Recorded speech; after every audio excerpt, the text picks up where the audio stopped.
শুরুতে আল্লাহ রাব্বুল আলামিনের আলিশান দরবার শুকরিয়া আদায় করছি যে রব্বুল আলামিন আমাদেরকে এই পৃথিবীতে সুন্দর আকৃতিতে সৃষ্টি করে এই পৃথিবীতে প্রেরণ করেছেন। আল্লাহ রাব্বুল আলামিনের দরবারে শুকরিয়া বলি আলহামদুলিল্লাহ।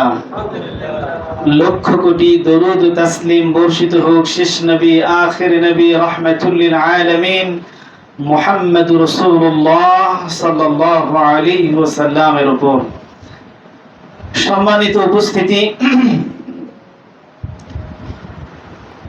আল্লাহ রাব্বুল আলামিন এই পৃথিবীতে মানব জাতিকে সঠিক পথ দেওয়ার জন্য, জান্নাতের পথ সহজ করে বোঝার জন্য এই পৃথিবীতে 1,24,000 নবী এবং রাসূলকে প্রেরণ করেছেন।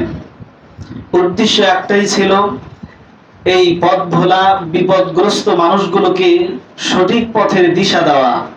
এজন্য আল্লাহ রাব্বুল আলামিন এতগুলি নবী এবং রাসূলকে প্রেরণ করেছেন, যাতে মানুষ দ্বীন ধর্ম আল্লাহ রাব্বুল আলামিনের নাযিলকৃত বিধানসমূহ মানুষ বুঝতে পারে, সেই অনুপাতে নিজের জীবন পরিচালনা করতে পারে, নিজেকে জান্নাতি হিসেবে প্রস্তুত করতে পারে। এজন্যই আল্লাহ রাব্বুল আলামিন কোরআনুল কারীমের ভিতরে বলছেন, আল্লাহু ওয়ালিয়ুল্লাযীনা আমানু ইখরিজুহুম মিনায-যুলুমাতি ইলান-নূর। আল্লাহর ঘোষণা, আল্লাহ রাব্বুল আলামিন ঘোষণা করছেন, নিশ্চয় আল্লাহ রাব্বুল আলামিন হলেন মুমিনদের অভিভাবক, মুমিনদের পরিচালক।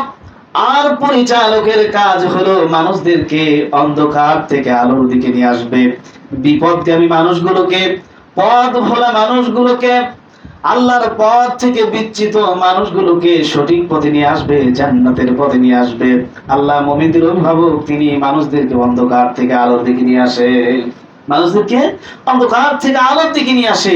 যে মানুষগুলো আল্লাহর গোলামি বাদ দিয়া শয়তানের আনুগত্য করছে, শয়তানের পদাঙ্ক অনুসরণ করছে, নিজের ইচ্ছা মতো চলছে, ওই মানুষগুলোকে আল্লাহ রাব্বুল আলামিন চান তারা সঠিক পথে ফিরে আসুক।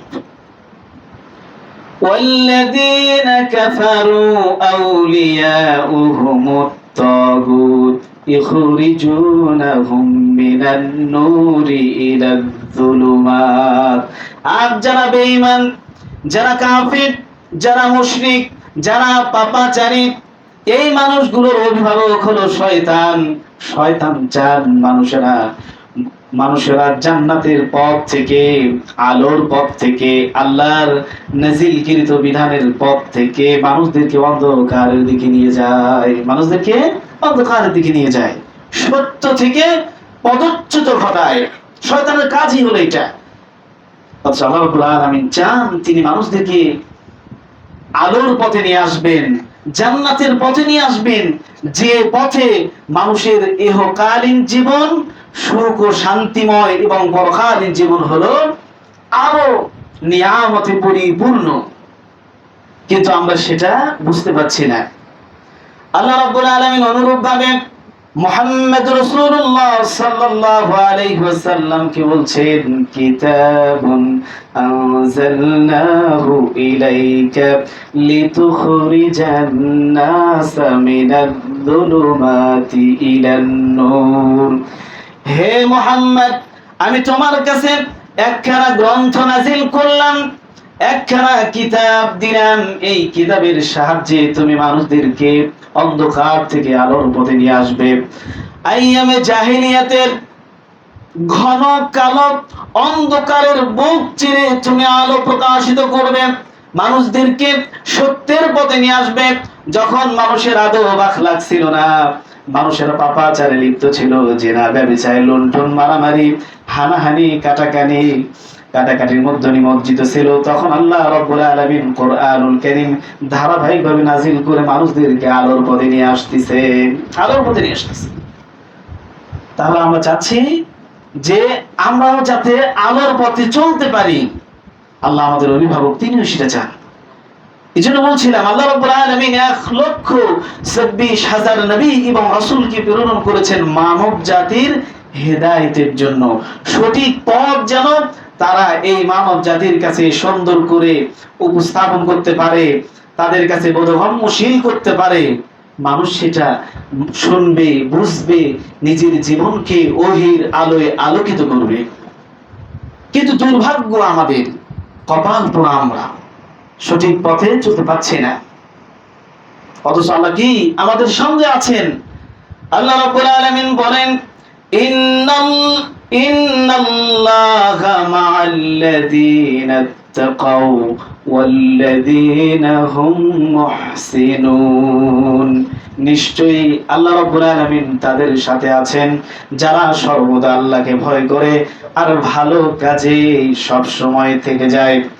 ভালো কাজে অভ্যস্ত মানুষগুলো, যারা ভালো কাজকে ভালোবাসে, ভালো কাজকে নিজের জীবনের অলংকার মনে করে, এই লোকগুলোকে আল্লাহ রাব্বুল আলামিন ভালোবাসেন, তাদের সাথে থাকেন। বলি সুবহানাল্লাহ। আল্লাহ পাক বলছেন, নিশ্চয়ই আল্লাহ তাদের সাথে থাকেন যারা আল্লাহকে সর্বদা ভয় করে চলে, যারা মুহসিন, যারা ভালো কাজ অভ্যস্ত, যারা ভালো কাজ করতে আনন্দ বোধ করে, প্রশান্তি লাভ করে, এই মানুষগুলোর সঙ্গে আল্লাহ রাব্বুল আলামিন আছেন। যদি আমরা আমাদের সঙ্গে আল্লাহকে চাই সব সময়, বিপদে মুসিবতে, দিনে রাতে, সুখে দুঃখে, ইহকালীন জীবনে পরকালীন জীবনে, তাহলে অবশ্যই আল্লাহ রাব্বুল আলামিনের আনুগত্য ছাড়া, তার নাযিলকৃত বিধান নিজের জীবনে বাস্তবায়ন ছাড়া আমাদের কোনো বিকল্প নেই, কোনো বিকল্প নেই। আপনি ইচ্ছা মতো চলবেন, অসম্ভব। আপনি মানুষের মন গড়া আইন মতো চলবেন, অসম্ভব। মানুষের যুক্তি মতো চলবেন, অসম্ভব। শয়তানের পদাঙ্ক অনুসরণ করে কোনোদিন মানুষ জান্নাতে যেতে পারবে না, অসম্ভব।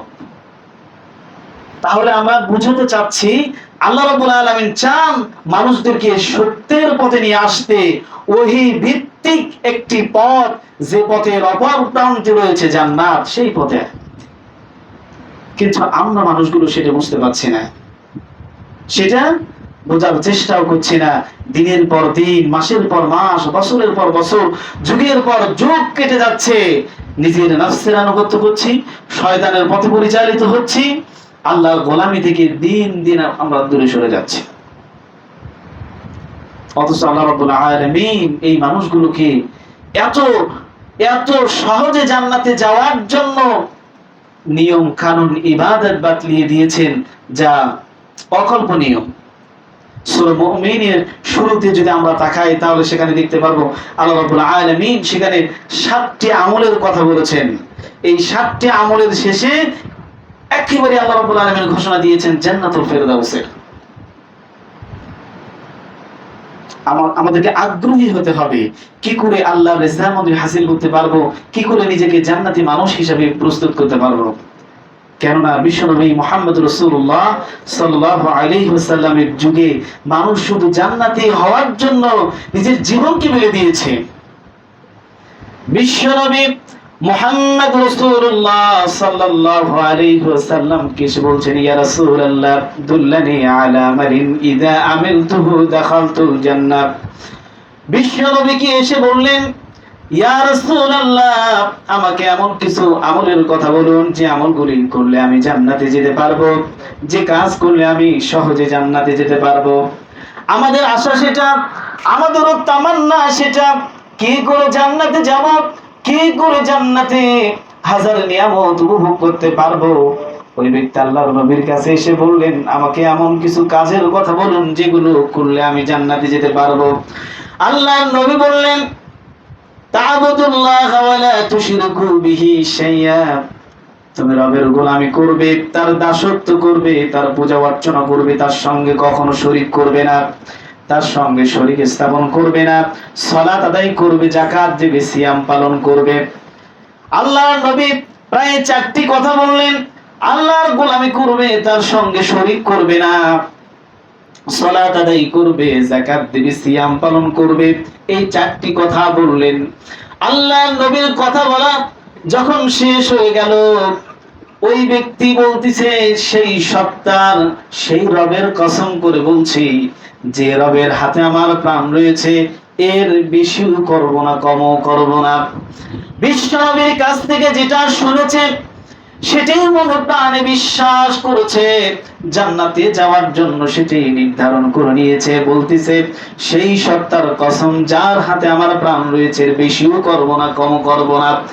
এই কথা বলে যখন ওই ব্যক্তি, ওই সাহাবী চলে যাচ্ছেন, আল্লাহর নবী সাহাবীদেরকে ডাক দিয়ে বললেন, ও আমার সাহাবীরা দেখো, দুনিয়ার এই জমিনে, আসমানের নিচে জমিনের উপরে যদি কোন জান্নাতি মানুষকে দেখে আত্মতৃপ্তি পেতে চাও, নিজেকে আনন্দিত করতে চাও, এই ব্যক্তির দিকে তাকাও, সে যা বলেছে সেটা যদি করে তাহলে সে জান্নাতি। বলি সুবহানাল্লাহ। এর মানে কি, সাহাবারা চাচ্ছিলেন আমার জীবনকে উৎসর্গ করে দিয়ে হলেও জান্নাত চাই। কিন্তু কপাল পোড়া হতভাগা মানুষগুলো আমরা হয়েছে কি, জীবন যাবে, সময় যাবে, গায়ের রক্তকে পানি করে দিয়ে দুনিয়া উপার্জন করতে হবে, কি করে আমার বাড়ি হবে, কি করে গাড়ি হবে, টাকা পয়সা ধন দৌলত ব্যাংক ব্যালেন্স বৃদ্ধি পাবে, এটাতে দৌড়াচ্ছে। কিন্তু সাহাবারা দৌড়েছে জান্নাত হাসিল করার জন্য, নিজেকে জান্নাতি মানুষ হিসেবে গড়ার জন্য, জান্নাতি মানুষ হিসেবে প্রস্তুত করার জন্য। যদি মনে করি সাহাবায়ে কেরামদের আদর্শকে নিজে গ্রহণ করতে চাই, আদর্শ অনুসরণ করে নিজেকে জান্নাতি মানুষ হিসেবে করতে চাই, তাহলে সাহাবীদের জীবনের থেকে আমাদেরকে শিক্ষা নিয়ে চলতে হবে। তারা কিভাবে জান্নাতের আকাঙ্ক্ষা, জান্নাতের তামান্না নিজেদের হৃদয়ে লালন করেছে। বলেন আমরা কতজন এই যে সূর্য উদিত হয় সেই সময় থেকে নিয়ে আবার ঘুমানো পর্যন্ত কত কষ্ট, কত শ্রম দিচ্ছি, এই প্রচন্ড রোদের ভেতরে মাঠে কাজ করে নিজের গায়ের রক্তকে পানি করে দিয়ে দুনিয়া উপার্জনের জন্য দৌড়াদৌড়ি করতেছি। কি করে আমার টাকা পয়সা, বাড়ি গাড়ি, ধন দৌলত, যশ খ্যাতি এগুলো অর্জিত হবে? কতবার আমরা এটা একটু চিন্তায় নিয়ে এসেছি যে আমার পরকালীন জীবন কি হলো। এই দুনিয়া তো আমাদের পরকালীনের কর্মক্ষেত্র। এই দুনিয়াতে যদি আমরা ভালো কিছু করতে পারি, পরকালীন জীবন আমাদের জন্য ভালো হবে। আমি বলতেছিলাম যে ভালো কাজের মাধ্যমে আমাদেরকে জান্নাত অর্জন করতে হবে। ভালো কাজে যদি আমরা লিস্ট বলি, ভালো কাজে যদি একটা ফেরেস্ট করি, এতটা দীর্ঘ হবে যা বলার বাইরে। পাশাপাশি যদি আমরা যে অপকর্ম, যে অন্যায়, জুলুম, অবিচার, পাপাচারে লিপ্ত আছি, সেগুলো যদি আমরা লিস্ট করি, সেটাও কিন্তু দীর্ঘ লাইন হবে। আল্লাহ রাব্বুল আলামিন কোরআনুল কারীমে মুমিনদের এত এত প্রশংসা করেছেন, তাদের সফলতার কথা বলেছেন যা আমরা কখনো ভেবেও দেখি না। আল্লাহ পাক বলেন কদ আফলাহাল মুমিনুন, কাজের পূর্বেই তিনি মুমিনদের সফলতার কথা বলেছেন। বলি সুবহানাল্লাহ। সেই সফল মুমিন কারা? আল্লাযীনা হুম ফি সালাতিহিম খাশিউন। আল্লাহ রাব্বুল আলামিন একটা বৈশিষ্ট্যের কথা বলতেছেন, যে মুমিন নামাজকে বিনয়ের সাথে আদায় করে, খুশু নিয়ে আল্লাহ রাব্বুল আলামিনকে রাজি খুশি করার জন্য, আল্লাহর সন্তুষ্টি অর্জন করার জন্য সালাত আদায় করে। যদি নিজেকে সফল করতে চাই, নিজেকে যদি আল্লাহ রাব্বুল আলামিনের গোলামে পরিণত করতে চাই, তাহলে সালাতটা সর্বপ্রথম আমাদেরকে বিনয়ের সাথে আদায় করতে হবে। একাগ্র চিত্তে মানুষকে দেখবার জন্য নয়, মানুষের প্রশংসা কুড়ানোর জন্য নয়, একমাত্র আল্লাহ রাব্বুল আলামিনকে খুশি করার জন্য, একমাত্র আল্লাহকে খুশি করার জন্য। হাজার বিপদের মধ্যে পড়েও দোয়া করতেছি, তবু দোয়া কবুল হচ্ছে না। আমরা আমাদের ইবাদত গুলোকে ইখলাসের সহিত একানিষ্ঠ ভাবে, একাগ্র চিত্তে আল্লাহর সন্তুষ্টির জন্য করতে পারছি না। ইন্নাস সালাতা তানহা আনিল ফাহশাই ওয়াল মুনকার। সালাত মানুষকে পাপাচার থেকে, অন্যায় জুলুম থেকে দূরে রাখবে। কিন্তু দেখবেন হাজার লক্ষ বললে ভুল হবে, কোটি কোটি লোক সালাত আদায় করছে পাপের সাথে জড়িত। এর অর্থ কি? আল্লাহর কথা মিথ্যা নাকি মানুষের? নাউযুবিল্লাহ। আল্লাহর কথা চিরন্তন সত্য, আমরাই ব্যর্থ। আমরাই তার উপযুক্ত ইবাদত করতে পারছি না, আমরা গ্রহণীয় সালাত আদায় করতে পারছি না, যার কারণে সালাতের মাধ্যমে দোয়া করার পরেও আমাদের দোয়াগুলি আসমানে উঠতে সক্ষম হচ্ছে না। আমাদেরকে আত্মসমালোচনা করতে হবে, আত্মসমালোচনা, অন্যের সমালোচনা নয়। নিজেকে আমি কতটুকু আল্লাহর জন্য সুখ দিতে পারলাম, নিজেকে কতটুকু আল্লাহর দিন প্রচারে আল্লাহ রাব্বুল আলামিনের প্রকৃত গোলাম হিসেবে নিবেদিত করতে পারলাম। আমরা ব্যর্থ হয়েছি। আপনি একদিন রাতে যখন বিছানায় ঘুমোতে যাবেন, বালিশে মাথা রেখে একবার চিন্তা করেন যে আজকে এই ফজর থেকে নিয়ে এশা পর্যন্ত আমি এই সময়ে আল্লাহ রাব্বুল আলামিনের গোলামিতে কত সময় কাটিয়েছি। একবার ভেবে দেখেন, এভাবে আমাদের দিন চলে যাচ্ছে, সপ্তাহ চলে যাচ্ছে, মাস চলে যাচ্ছে, বছর চলে যাচ্ছে, একদিন হঠাৎ করে আমাদের নিঃশ্বাস বন্ধ হয়ে গেছে। তাহলে আমরা যদি মুমিন, প্রকৃত মুমিন হতে চাই, তাহলে আমাদেরকে সর্বপ্রথম সালাতটা পরিশুদ্ধ করতে হবে। কেননা সর্বপ্রথম এই সালাতের হিসাব দিয়ে আমাদের পরকালীন জীবন শুরু হবে। হাসরের মাঠে কি সালাত দিয়ে আমাদের হিসাব শুরু হবে। এটা যদি সহজ হয়, তাহলে পরবর্তী যত জায়গা আসবে সেগুলো আমাদের জন্য সহজ হয়ে যাবে। এরপরে কি, ওয়াল্লাযীনা হুম আনিল লাগবি মুরিযুন। আল্লাহ পাক বলতেছেন, যারা বেহুদা কথা থেকে দূরে থাকবে, অশ্লীল বাক্য থেকে দূরে থাকবে। কি করতে হবে? অশ্লীল বাক্য থেকে, যারা বেহুদা খারাপ বাক্য আলাপ থেকে দূরে থাকবে। অথচ হাজার হাজার লক্ষ লক্ষ মানুষ ঝগড়া বাঁধলেই যত নিম্নমানের বাক্য ব্যবহার করা যায়, কত নিকৃষ্টতম শব্দ উচ্চারণ করা যায়, করে অপর পক্ষকে ঘায়েল করার চেষ্টা করি। এটা মুমিনের বৈশিষ্ট্য নয়, এটা মুসলিমের কাজ নয়, এটা আল্লাহর গোলামের কাজ নয়। আল্লাহর নবী বললেন, কোন ব্যক্তি যদি দুটো জিনিসের জিম্মাদারি নিতে পারে, কোন মানুষ যদি দুটো জিনিসের জিম্মাদারি নিতে পারে, তাহলে আমি জান্নাতের জিম্মাদারি নিয়ে নেব। একটি হলো মানুষের মুখের যদি জিহ্বার যদি জিম্মাদারি নিতে পারে, দ্বিতীয় হলো লজ্জাস্থানের যদি হেফাজতের জিম্মাদারি নিতে পারে, তাহলে আমি অঙ্গীকার করলাম ওই ব্যক্তিকে জান্নাতে নিয়ে যাব। সুবহানাল্লাহ। জান্নাতের জিম্মাদারি নিয়েছেন মুহাম্মদ রাসূলুল্লাহ সাল্লাল্লাহু আলাইহি ওয়াসাল্লাম। অথচ আজকে মানুষ বিপদগ্রস্ত হচ্ছে এই দুটোর কারণে, জবান আর লজ্জাস্থান। এই দুটোর কারণে সবচেয়ে বেশি মানুষ ক্ষতিগ্রস্ত হচ্ছে, বিপদগ্রস্ত হচ্ছে।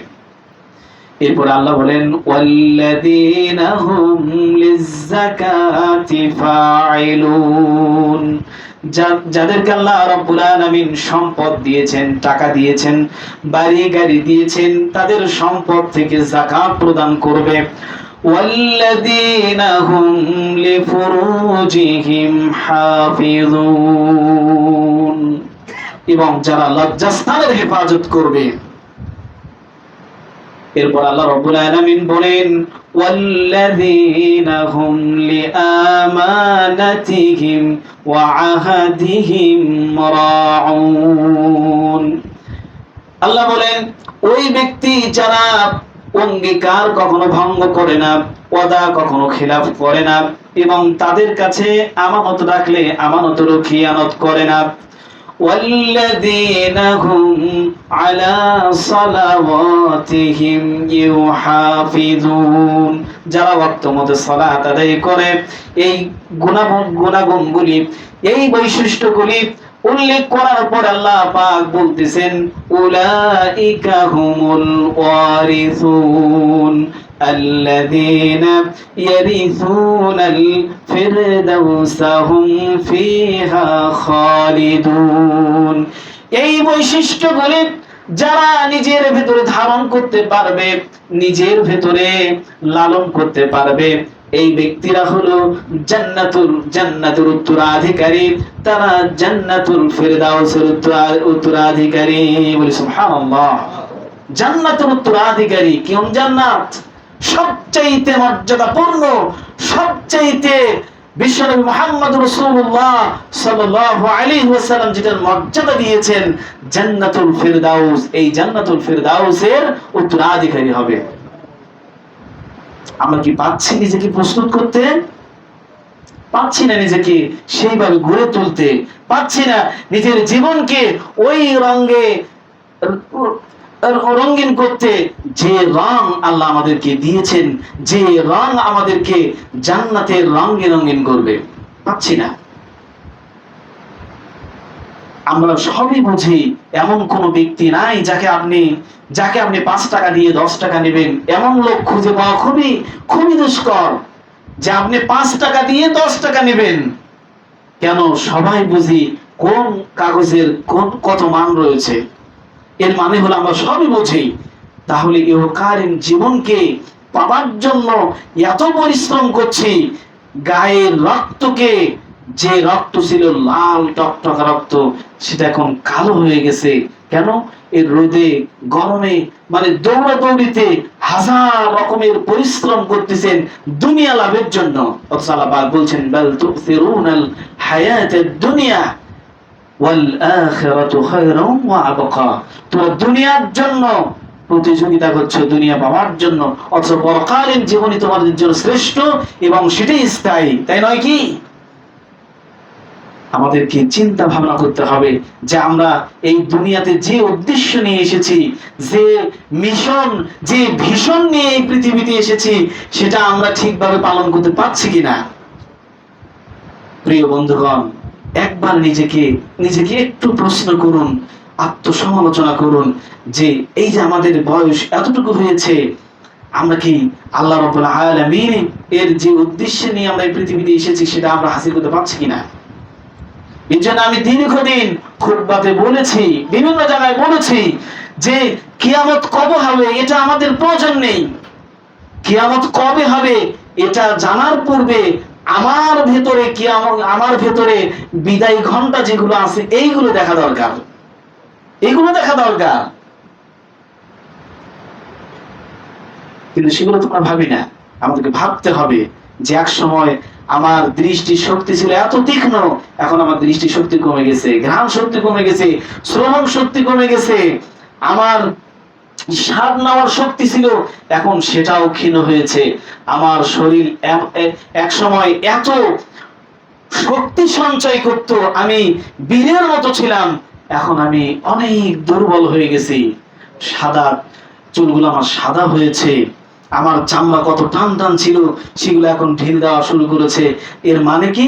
আমার বিদায় ঘন্টা বেজে গেছে, আমার বিদায় ক্ষণ অতি নিকটে। এভাবে আমরা কয়জন ভাবি বলেন? কয়জন আমরা এভাবে নিজেকে প্রশ্ন করি?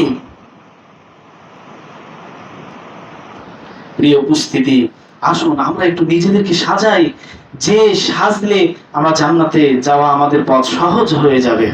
আল্লাহর নবী সাহাবারা সব সময় চাইতেন আমরা কিভাবে জান্নাতি হব। আমরা এই পৃথিবীতে যত ভালো কাজ, যত প্রকার ভালো কাজ আছে সব ওপেনলি কোরআনুল কারীমের ভিতরে এসেছে। আমরা শুধু পড়বো আর নিজের জীবনে বাস্তবায়ন করবো, এতটুকুই। কিন্তু পাচ্ছি না। আমরা তো জান্নাতের আশা নিয়ে আছি, প্রত্যেকটা মানুষের হৃদয়ে জান্নাতের তামান্না রয়েছে। আমরা জান্নাতের আশা করে থাকি, কিন্তু এক মুসআব বিন উমাইর যা করেছে সেটাও আমরা করতে পারি নাই। এক মুসআব বিন উমাইর যা করেছে, অন্য নবীর কথা বাদই দেন, এক মুসআব বিন উমাইর যা করেছে সেটাই করতে পারিনি, অথচ জান্নাতের আশা করে বসে আছি। 5 ওয়াক্ত সালাত আমাদের ঠিক নেই, আমরা জান্নাতের আশা নিয়ে বসে আছি। পরিবারকে সুন্দর সুন্নাহ মাফিক পরিচালনা করতে পারছি না, জান্নাতের আশা নিয়ে বসে আছি। পর্দা করতে পারছি না, পর্দার নিয়ম পরিবারের ভেতরে চালু করতে পারছি না। কার সাথে কিভাবে কথা বলবো, কার সাথে কিভাবে আমার চাল চলন চলাফেরা ওঠা বসা হাজারো রকম মুআমালাত রয়েছে, সেগুলো কিভাবে করব সেগুলো আমরা করছি না, অথচ জান্নাতের আশা নিয়ে, বুক ভরা আশা নিয়ে বসে আছি। গাছে যদি সুন্দর ফল পেকে থাকে, আমের সিজনে গাছে আম, সুন্দর আম, এত সুন্দর কালার হয়েছে, দেখার সাথে আপনার হৃদয় একদম ওই আমটা খাওয়ার জন্য মানে উতলা হয়েছে। বলেন গাছে আম আর আপনার হৃদয়ে হাজার রকমের তামান্না, বলেন আমটি কি মুখে আসবে? কখনোই না। এই আমটার যদি প্রকৃত স্বাদ নিতে চান, এই আমটাকে যদি খেয়ে নিজেকে উপভোগ করতে চান, তাহলে কি করতে হবে? ওই গাছের কাছে যেতে হবে, সেখানে একটা ঢেল দিতে হবে, অথবা একটা লরি দিয়ে পাকতে হবে, অথবা গাছে উঠতে হবে, এরপরে হাতে নিয়ে ছাল ফেলে দিয়ে আপনি খাবেন, এরপরে ফলটার প্রকৃত স্বাদ পাবেন, এর আগে নয়। ঠিক অনুরূপ ভাবে জান্নাতে যদি যেতে চাই, জান্নাতের মানে হাজার রকমের নিয়ামত যদি উপভোগ করতে চাই, তাহলে আমাদেরকে পরিশ্রম করতে হবে। পরিশ্রম ছাড়া কখনোই সম্ভব নয় জান্নাতে যাওয়া বা জান্নাত পাওয়া। বলেন তো আমরা কতবার দিনে বলি আল্লাহুম্মা ইন্নী আসআলুকাল জান্নাতা ওয়া আউযু বিকা মিনান নার? কতবার বলি? কতবার বলি? আল্লাহ হাজার রকমের নিয়ামত দিয়ে আমাদেরকে ডুবিয়ে রেখেছে, কতবার তার শুকরিয়া আদায় করি? আচ্ছা আল্লাহটা বাতিল দিলাম, পরে করি। পিতা মাতা যে কষ্ট করে পৃথিবীতে আমাদেরকে নিয়ে এসেছে, লালন পালন করে বড় করেছে, বলেন গত সপ্তাহ থেকে এই পর্যন্ত কতজন আপনারা পিতা মাতার জন্য দোয়া করেছেন? কতজন দোয়া করেছেন? যে পিতা মাতা এত কষ্ট করে আমাদেরকে লালন পালন করেছে, তার জন্য কি করেছেন? যখন যেটা বাহানা করেছেন পিতার কাছে সেটা দিয়েছে, মাতার কাছে যখনই যেটা চেয়েছেন খেয়ে না খেয়ে মানে যেভাবে হোক সংগ্রহ করে আপনার হাতে দিয়েছে, সেই মায়ের কবরের পাশে গিয়ে কি আপনি দোয়া করেছিলেন?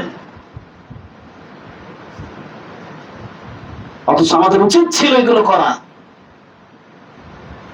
জবান কেন খুলবেন? আল্লাহ রাব্বুল আলামিন আমাদেরকে শিক্ষা দিয়েছেন, রব্বিরহামহুমা কামা রাব্বায়ানি সগীরা। আল্লাহ রাব্বুল আলামিনের কাছে দোয়া করতেছি, হে রব,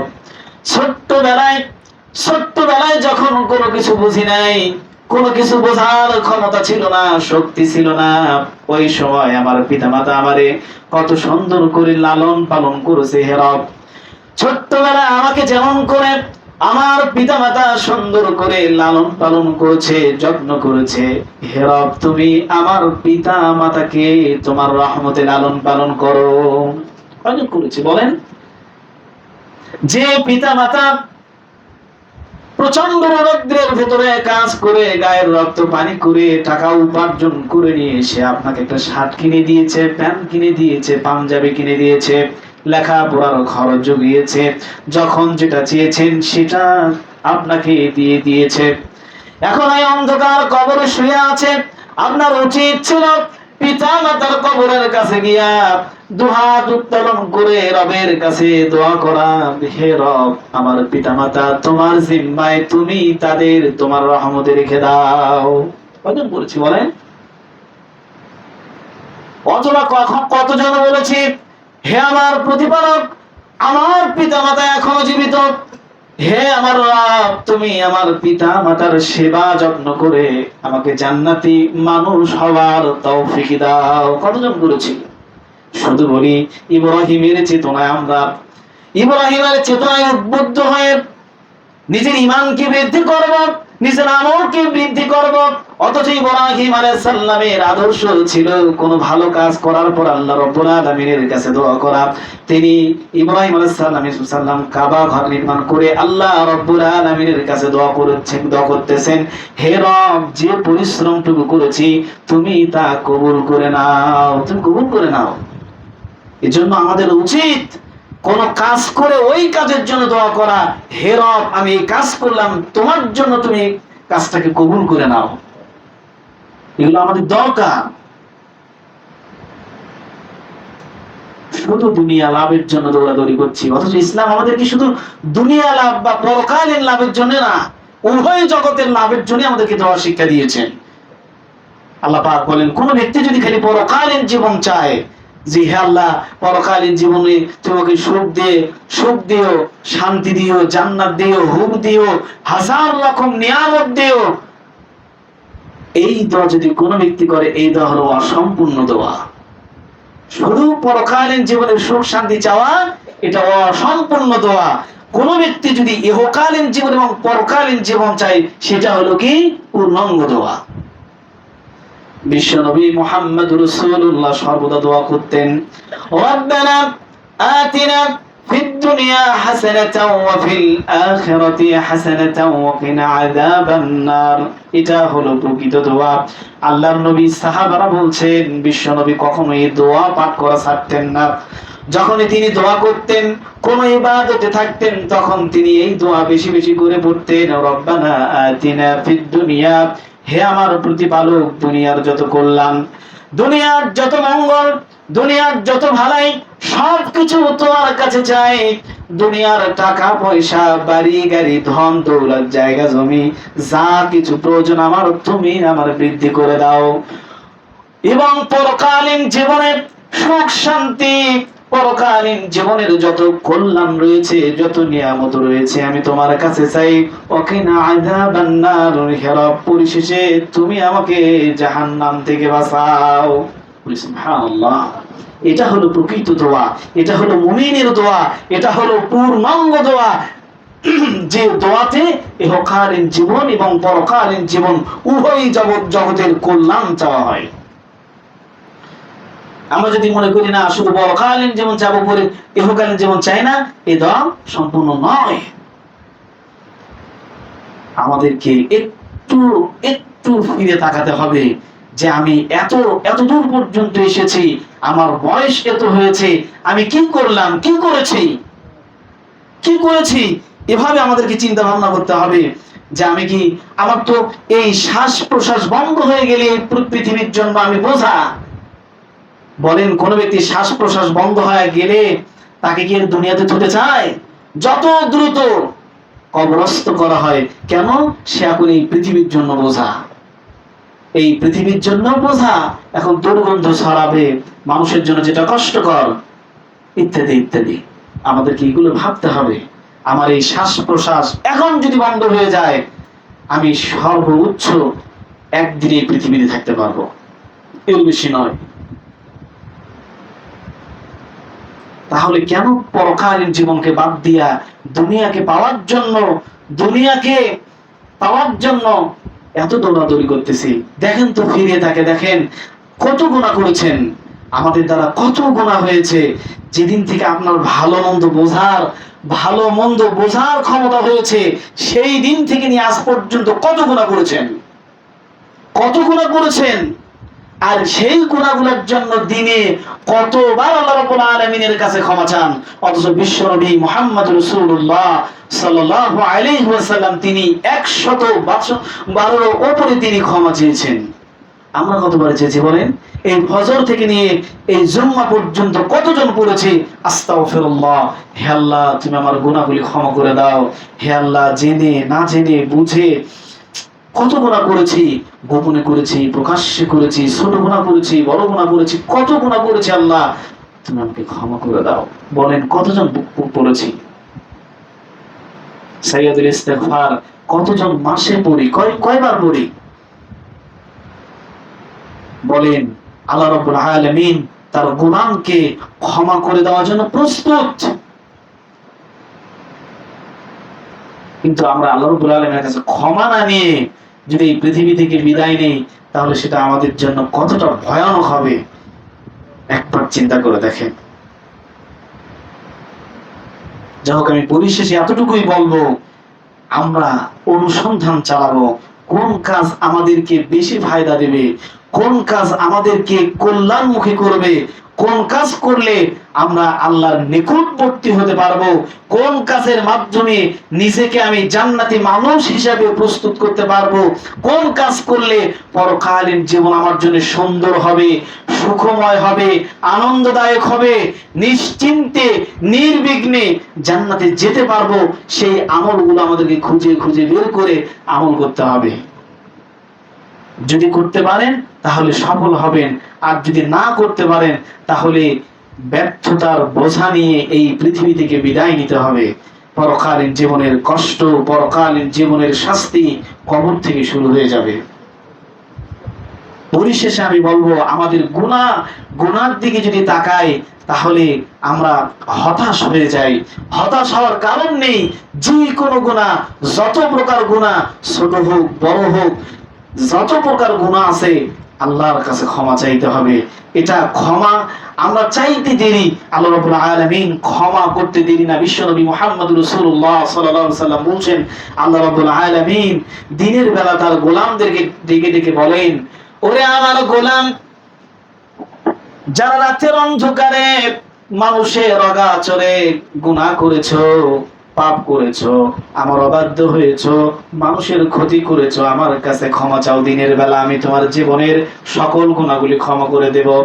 অনুরূপভাবে রাতের অন্ধকারে আল্লাহ রাব্বুল আলামিন প্রথম আসমানে নেমে এসে তার গোলামদেরকে ডাকতে থাকে, ওরে গোলাম, তোমরা দিনের বেলায় কত গুনাহ করেছো, কত গুনাহ করেছো, রাতের বেলায় ক্ষমা চাও, আমি তোমার জীবনের সকল গুনাহগুলি ক্ষমা করে দেব।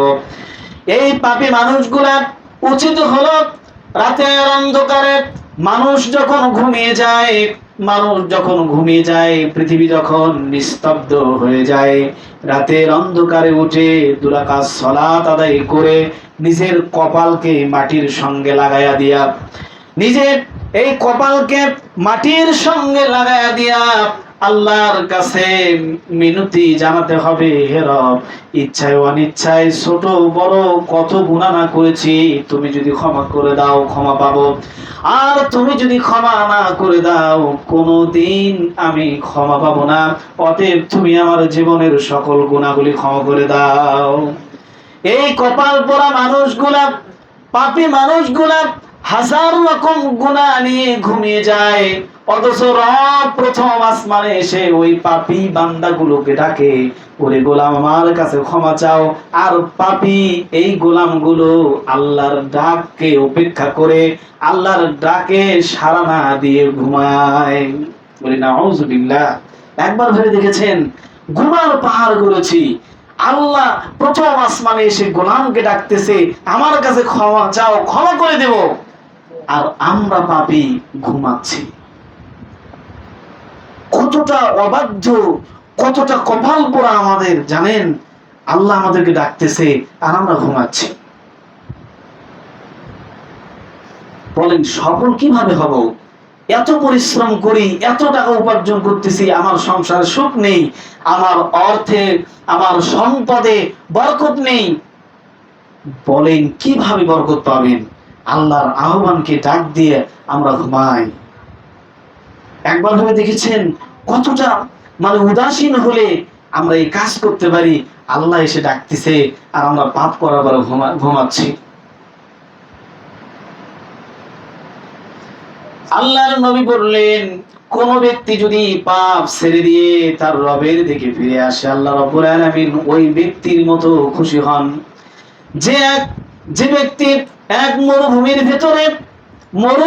ভেতরে তার বাহন নিয়ে যাচ্ছিল, হঠাৎ করে বাহন হারিয়ে গেল, বাহনে ছিল খাদ্য পানীয়, এই মরুভূমির ভেতরে তার জীবন নিয়ে আর বেঁচে ফেরার সম্ভাবনা নেই।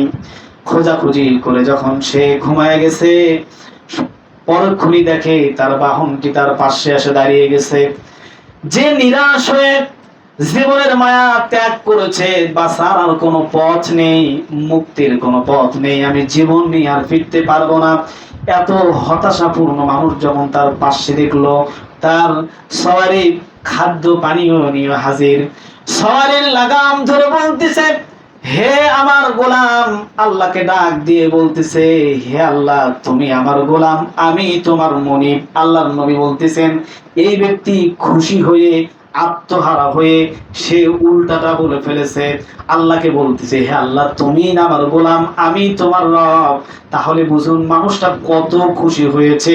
আল্লাহর নবী বললেন, এই মানুষটা যে খুশি হয়েছে এর চাইতে আল্লাহ বেশি খুশি হন। বলি সুবহানাল্লাহ। একটা মানুষ আল্লাহকে বলতেছে, এতটা খুশি হয়েছে, এতটা আত্মহারা হয়ে গিয়ে আল্লাহকে বলতেছে, আল্লাহ তুমি আমার গোলাম, আমি তোমার মনিব। আল্লাহর নবী বলতেছেন, এই ব্যক্তি যতটা খুশি হয়েছে, কোন পাপী ব্যক্তি, কোন পাপাচারী ব্যক্তি, কোন অবাধ্য ব্যক্তি যদি আল্লাহর পথে ফিরে আসে, আল্লাহ এর চাইতে বেশি খুশি হন। বলি সুবহানাল্লাহ। তাহলে আমাদের কি করা উচিত বলেন? গুনাহ তো আমাদের কম নেই। কেউ কি বলতে পারবো আমরা নিষ্পাপ, আমরা মাসুম? কখনোই না। আমাদের গুনাহ অনেক। নিজের কাছে প্রশ্ন করেন, ওই যে বালিশে মাথা রেখে চিন্তা করবেন কত গুনাহ করেছেন, কত প্রকার গুনাহ করেছেন। হাজার রকমের গুনাহ আমাদের আমলনামায়, হাজার হাজার রকমের গুনাহ আমাদের আমলনামায়, সেগুলো নিয়ে ঘুমাই আমরা। আমাদের উচিত আমরা কিভাবে আল্লাহ রাব্বুল আলামিনের সন্তুষ্টি অর্জন করতে পারবো সেই পথে চলা, কিভাবে নিজেকে জান্নাতি মানুষ হিসেবে প্রস্তুত করব। বিশেষ করে সূরাতুল মুমিনের এই আপনি পদ্ধতিগুলি, এই বৈশিষ্ট্যগুলি যদি অর্জন করতে পারেন, অনেক অংশে সফল হয়ে যাবেন। আর ওই যে হাদিস, আল্লাহর নবীর সাহাবী এসে বলছেন আমি কিভাবে জান্নাতে যাব, সেখানে তিনি বলেছেন আল্লাহর গোলামি করতে হবে, কারোর সাথে শিরক করতে হবে, শিরক করা যাবে না। সালাত আদায় করো, যাকাত দাও, সিয়াম পালন করো, ব্যাস জান্নাতের পথ সহজ হয়ে যাবে। আর এখানে বলা হচ্ছে 1 নম্বরে নামাজ বিনয়ের সাথে আদায় করতে হবে, অশ্লীল বাক্যালাপ থেকে দূরে থাকতে হবে, যাকাত দিতে হবে, জিনা ব্যবসা থেকে দূরে থাকতে হবে, আমানতের খিয়ানত করা যাবে না, ওয়াদা খেলাফ করা যাবে না। ওয়াক্তমতো সালাত আদায় করতে পারলেই জান্নাত, জান্নাতুল ফেরদাউস। বলি সুবহানাল্লাহ। নিজেদেরকে আমরা একটু সাজাই, নিজেদেরকে জান্নাতি হিসেবে প্রস্তুত করি। আমরা অনেক অনেক সময় পার করেছি। বলেন আমাদের কি এই শ্বাস প্রশ্বাসের কোনো গ্যারান্টি আছে? কোনো গ্যারান্টি নেই। কখন বন্ধ হয়ে যাবে কেউ জানি না, কেউ জানি না। যেটার কোনো গ্যারান্টি নেই সেটা নিয়ে ভরসা করেও লাভ নেই। আমাদেরকে নিজেদেরকে আল্লাহ রাব্বুল আলামিনের কাছে সঁপে দিতে হবে। আমাদের পিতা আদম আলাইহিস সালাম যখন ভুল হয়ে গেল, তখন আল্লাহ রাব্বুল আলামিন তাকে দেখেন, প্র্যাকটিক্যালি দেখেন, আদম আলাইহিস সালামের দ্বারা একটা ভুল হয়েছে, আল্লাহ তাকে একটা বাক্য শিক্ষা দিলেন, তিনি বাক্য অধিক পরিমাণে পাঠ করলেন, আল্লাহ রাব্বুল আলামিন তাকে ক্ষমা করে দিলেন। বলে সুবহানাল্লাহ। তাহলে আমাদেরকে দিবেন নাকি? আমাদেরকে অবশ্যই দিবেন। তিনি বলতেছিলেন রব্বানা যালামনা আনফুসানা ওয়া ইন লাম তাগফির লানা ওয়া তারহামনা লানাকুনান্না মিনাল খাসিরিন। হে রব, আমি আমার আত্মার উপরে জুলুম করেছি, তুমি যদি ক্ষমা না করো, তুমি যদি রহম না করো, তাহলে আমি ক্ষতিগ্রস্ত হয়ে যাব। আল্লাহ দোয়া কবুল করেছেন, আমাদের দোয়াও কবুল করবেন, আমাদের দোয়া কবুল করবেন। আর বলতেছিলাম এক মুসাব বিন উমাইর যা করেছে সেটা আমরা করতে পারিনি। তার আলিশান জীবন, তার মানে রাজকীয় জীবন। আজকে আমরা কয় টাকা দামের পোশাক পরি, তখন তিনি এতটা রেশমি, এতটা দামি পোশাক পরিধান করত যা মক্কার অন্য কেউ পরার মতো সাধ্য ছিল না। আজকে এমপি মন্ত্রীদের পিছে পিছে লোক থাকে, সেই সময় তৎকালীন সময় মুসাব বিন উমাইরের ডানে বামে লোক থাকতো, প্রহরী থাকতো তার হেফাজতের জন্য। সে একটি পোশাক কয়েকদিনের বেশি পরিধান করতো না। এত রাজকীয় জীবন পরিহার করে ইসলামের আলোয় আলোকিত করলো। ইসলামের ছায়াতলে আসার পরে তার এই আলিশান জীবন, রাজকীয় জীবন, এই মানে এত বিলাসী জীবন, সব কিছু জিরো জিরো চলে আসলো। মৃত্যুকালীন সময়ে একটি মাত্র চাদর, যখন উহুদের প্রান্তরে যখন তার কাফন পরানো হচ্ছিল, সেই চাদরটা এত সংকীর্ণ ছিল যে মাথা ঢাকলে পা বের হয়ে যায়, পা ঢাকলে মাথা বের হয়ে যায়। তখন আল্লাহর নবী বললেন চাদর দিয়ে মাথা ঢেকে দাও, আর ইসখির ঘাস দিয়ে, যেগুলো খের জাতীয় ঘাস, সেই ঘাস দিয়ে পা ঢেকে দিয়ে তার দাফন সম্পন্ন করো। তাহলে দেখেন ইসলামের জন্য কতটা ত্যাগ স্বীকার করেছে। আমরা তো অর্থের লোভ, আত্মীয় স্বজনের লোভ, পাড়া প্রতিবেশীর লোভের কারণে আমরা চাই যে সবার সাথে মিলে ঝিলে থাকতে, সবার সাথে তাল মিলে থাকতে। সেখানে মানহাজ কোথায় যাবে, সহিহ সুন্নাহ কোথায় যাবে, কোরআন ও হাদিসের দিক নির্দেশনা, এগুলো তোয়াক্কা না করে চলতে চাই না। সবার সাথে সৌহার্দ্যপূর্ণ আচরণের মাধ্যমে আপনাকে সহিহ সুন্নাহ মাফিক চলতে হবে, সহিহ আকীদা পোষণ করতে হবে, সহিহ মানহাজে থাকতে হবে।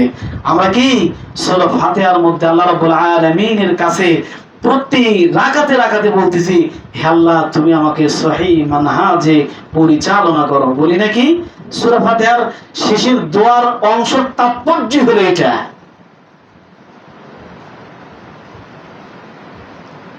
তাহলে আমাদেরকে কতটা পরিশ্রম করতে হবে, কতটা সজাগ ও সচেতন থাকতে হবে, কিভাবে আমরা বিশ্বনবী মুহাম্মদ রাসূলুল্লাহ সাল্লাল্লাহু আলাইহি ওয়াসাল্লামের অনুসরণের মাধ্যমে নিজেকে একদম জান্নাতি মানুষ হিসাবে কবরে নিয়ে যাব। যাই হোক, সম্মানিত উপস্থিতি, আমি আর দীর্ঘ করতে চাচ্ছি না। অল্প সময় অনেক কিছু বলার থাকে, হয়তোবা বলতে গিয়ে সেগুলো অগোচর হয়ে যায়। আপনাদের প্রতি আমার বিনীতভাবে অনুরোধ থাকবে, ইমানকে জলাঞ্জলি দিয়ে কোনো কিছু করার প্রয়োজন নেই। ইমানকে টিকে রেখে যেটা ইচ্ছা করতে পারবেন। ইমান যেন কখনো ত্রুটিপূর্ণ না হয়। আল্লাহকে রাজি খুশি করে আপনি এই পৃথিবীতে কাজ করবেন, আল্লাহকে সন্তুষ্ট করে নয়। রাসূলের শেখানো পদ্ধতিতে করে আপনি দুনিয়া অর্জন করতে চেষ্টা করবেন, রাসূলের অবাধ্য হয়ে নয়। আল্লাহ রাব্বুল আলামিন আমাদের জীবনকে পবিত্র কোরআন ও সহিহ সুন্নাহ মাফিক পরিচালনা করার তৌফিক দান করুক, বলে আল্লাহুম্মা আমিন।